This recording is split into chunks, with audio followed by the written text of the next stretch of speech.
Ever wanted to know an interesting, useful, or even useless thing about every map in DBD? Well, this video's got you covered. Well, what's going on, guys? Sharpshot here. Hope you guys are having a great day so far. So for today's video, I'll be going over one fact about every map in Dead by Daylight. Whether it's a random fun fact about the map, an interesting piece of lore that's part of that map, or even a small tip to improve your killer or survivor gameplay on that map. Going in order of the realms, I'm going to be giving one thing that you might not have known about this specific map. So yeah, without further ado, let's get right into the video. Starting with the MacMillan Estate realm. On Coal Tower, you hear a creaking noise every time you walk by the Coal Tower.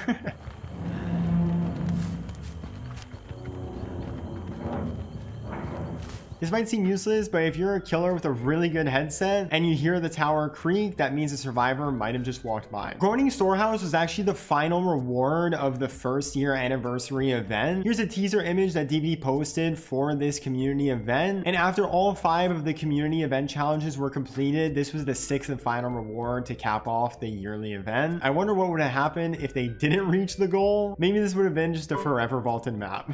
On Ironworks of Misery, when you go to the top level of the Foundry main building, you can see a calendar dated January 1972 with the days 1 and 17 marked on the calendar. And according to the DBD lore, this might allude to the Hillbilly and the Coldwind Farms massacre that he performed when he broke out of it, because it did happen in 1972. So it might mean that it either happened between January 1st and January 17th, or it happened on one of those 2 dates. On Shelter Woods, we all know that it received a map rework for the Skull Merchant chapter, bringing her camp into the map. But a fun fact about the old map with the tree in the middle of it is that it had the least number of pallet spawns out of any map in DBD. The minimum and maximum number of pallets that could spawn on that map due to RNG was 6 and 14. So it's pretty brutal if you got the RNG of 6 pallets. Good luck to the survivors. You are going to have a really rough time. On Suffocation Pit, if you're using a killer with a projectile like Huntress or Deathslinger, you're actually able to shoot your weapons through the holes in the main building, which could be pretty nice to get a cheeky hit on a survivor. You can shoot through the boarded up windows and the holes that are on the corners of the walls near the gen spawns. Moving on to the AutoHaven Wreckers realm. On Azeroth's resting place, if you go to the main building office, you'll see the same calendar we saw in Ironworks of Misery, which is pretty cool. But you'll also see a map of the eastern United States next to it, which might imply the location of the AutoHaven Wreckers realm. And there were 2 clues in the past to which state this realm actually was in. The first one was the Virginia plate offering that got retired, implying that it was in Virginia. And the other is that there used to be Illinois license plates on the cars around this realm, implying that it was in the Illinois state. Blood Lodge received a map rework in the 6.7.0 update, making the whole map much smaller, moving the main building towards the center of the map, and removing a lot of the low sightline loops in place for maze tiles, all in the goal of making the map a little bit less survivor-sided. Gashaven also received a map rework in the 6.7.0 update, but a really cool history fun fact with the main building gas station is that there's something called a driveway bell out in front of the main building that if you run over, there's a bell that's going to ring inside of the shop.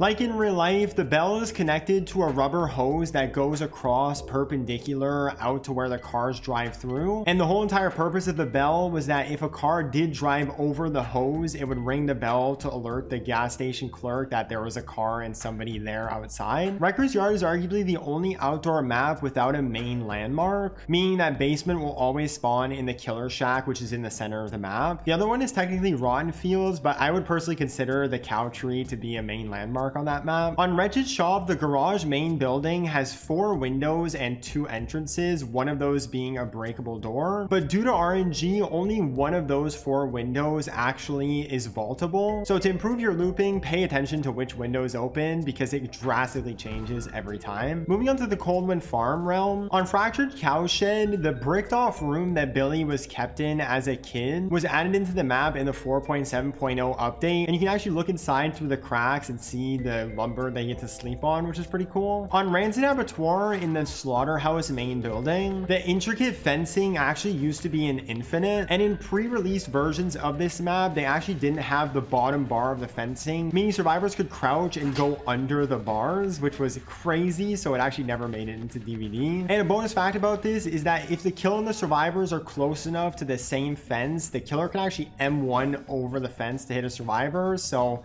use that to your advantage if you're a killer. Like I said before, Rotten Fields technically has no landmark except for the cow tree loop, but on the topic of that cow tree, when you walk over it, the ambient noise of the trial changes and you can hear the tree groaning, which is pretty cool.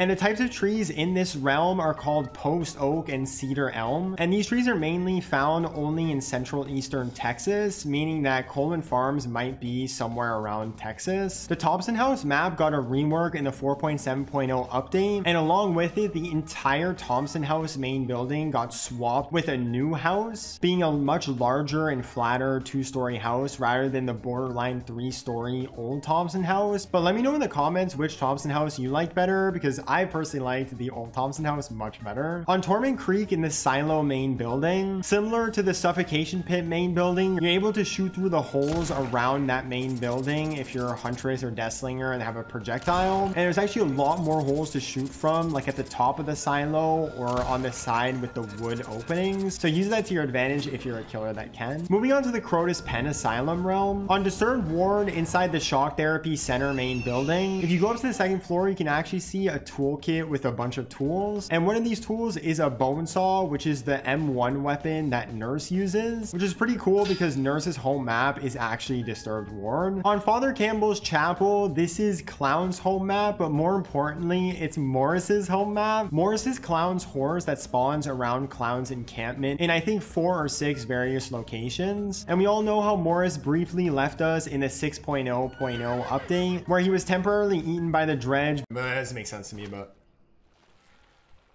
Morris!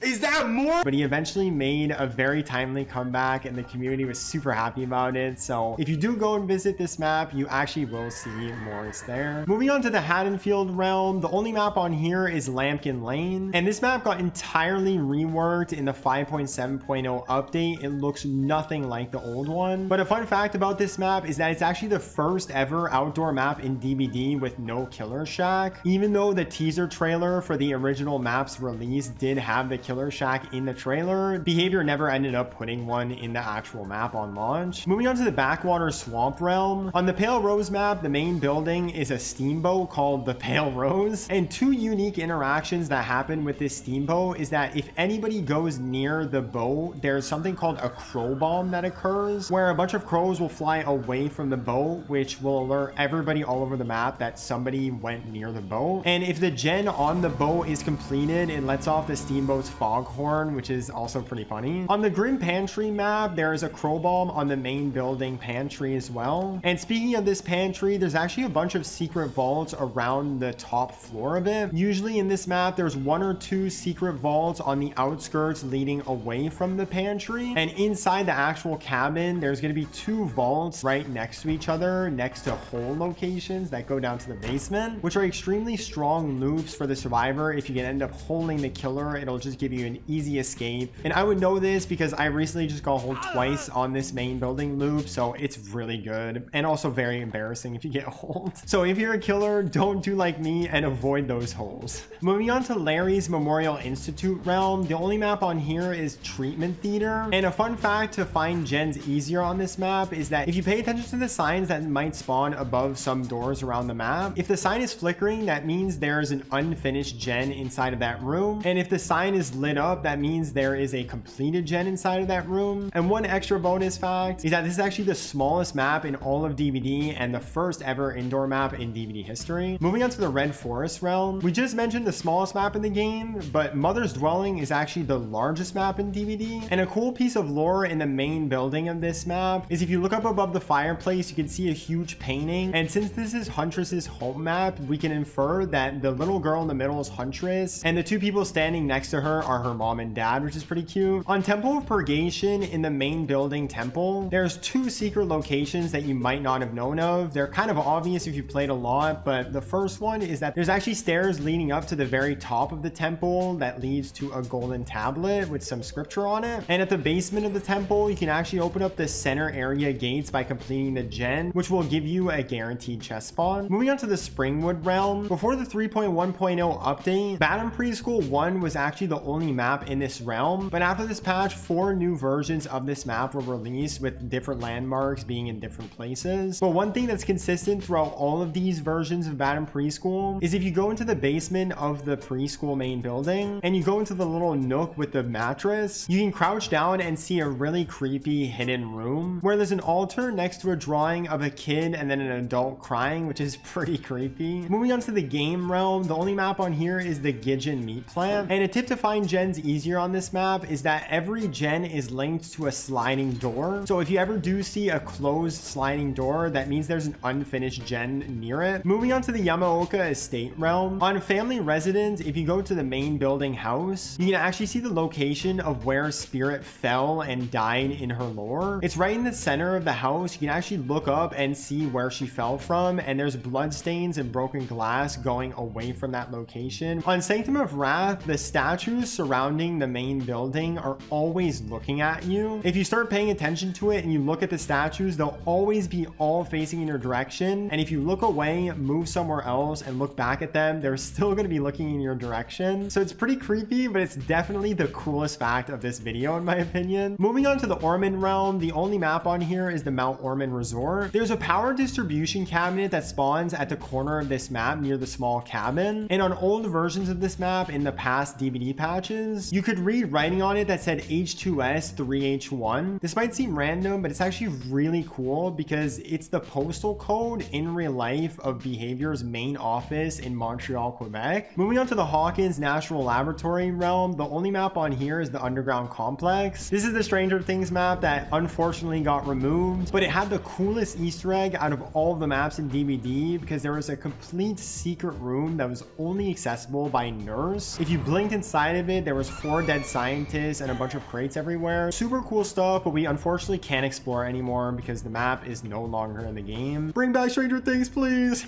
Moving on to the Grave of Glenvale realm, the only map on here is Dead Dog Saloon. And a history fact about this map is that it was the first ever map to feature breakable walls. Breakable walls were then added back into the older maps once those got revised. And Dead Dog was also the first map ever to have a special iteration of Killer Shack with these breakable doors, making it a lot easier to loot for the killer if you break the doors. Moving on to the Silent Hill realm, the only map on here is the Midwich Elementary School. Outside of the Stranger Things Easter egg, this map has the coolest Easter egg where you can access a secret room inside of the clock tower in the courtyard. There's a specific order to unlocking this, but you have to first complete the chemistry lab room generator, and then you have to complete the music room generator, and then you have to open the exit gates, and then the clock tower will actually open up and reveal a chest. And it's nothing crazy, it's just a normal chest, but what's really cool about this is that depending on the order that you had opened this chest, it actually might have nothing inside of it. It might have 0 items, which is kind of funny. Moving on to the Raccoon City realm, the only map on here is the Raccoon City Police Station map. This used to be one big map, but in the 6.2.0 update, it was then split into 2 maps called the East Wing and the West Wing. They basically split the map into 3 chunks. There's the left part, the middle part, and the right part. So the East Wing gets the middle chunk and the right chunk, and the West Wing gets the middle chunk and the left chunk. And in both wings, there are unfortunately inaccessible locations like the top floor of the library. And a little bonus fact is that this was the first map in DBD to have the hatch be able to spawn on an upper floor, which makes it actually really difficult to find hatch on this map. Moving on to the Forsaken Boneyard realm, the only map on here is Eyrie of Crows. This map received a rework in the 6.5.0 update, making it a little bit smaller and less survivor-sided. But a cool little feature of this map is that if you go into the main building on the 2nd floor, you'll see an empty canvas and then a painting of a crow. And this crow painting was actually a teaser that DBD posted on Twitter to first hype up the map and the artist chapter. Moving on to the Withered Isle realm, the only map on here is the Garden of Pain. As terrible as this map may be, I think it has one of the coolest main building designs in all of DBD. The reason behind this is because if you look at the main building from the outside, it looks like a completely normal house. But as you go deeper and deeper inside of the house and you eventually make your way to the generator in the second floor, each section of the house gets more and more messed up and distorted until there's furniture upside down, there's red lighting, it's really creepy. So it goes with the whole entire dredge lore about how everything was fine from the outside in the society, and then as you go deeper it gets more and more messed up. Moving on to the decimated Borgo realm, the only map on here is the Shattered Square. This map was an absolute disaster when it was released into the PTB, because with RNG it was able to spawn by far the most pallets on any map in DBD, with up to 30 and some people even saying 36 pallets on the map, which is an insane amount of pallets. It's completely unfair to the killer, so they ended up fixing this on the live launch. But another issue with this map is that it was way too orange and the red hue on it was way too strong in the PTB, and killers were complaining that scratch marks and pools of blood were way too hard to spot because of the orange hue that the map had. So they had to give it a green undertone when it was released into DBD on the live build. So yeah guys, that was one fact about every map in DBD. Let me know in the comments what your favorite fact was in this video, and also if you'd want me to do another video like this giving a fact for other things in DBD, like a fact for every killer or survivor. So yeah guys, that's been the video. Thank you guys so much for watching. Leave a like and subscribe if you're new.